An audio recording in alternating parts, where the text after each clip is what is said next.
Hello chess lovers, I have a very crazy king hunt for you with an astounding finish. With the black pieces playing a chess player named Dr. Meyer and the name of his opponent is unknown. The game was played in 1931 in a German city Ansbach. White started with b3 and d5 by Dr. Meyer, bishop b2, bishop g4, h3, bishop h5, queen c1.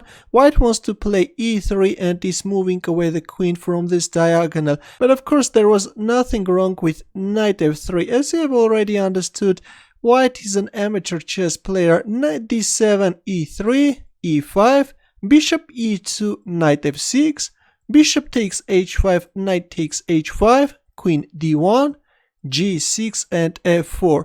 White is trying to use the weakness of this a1 h8 diagonal, but this is a terrible mistake and is weakening white's king side, and black is using that fact and is playing queen h4 check, king e2, knight g3 check. Black is now starting a very dangerous king hunt. King d3, knight c5 check, king c3, knight e4 check.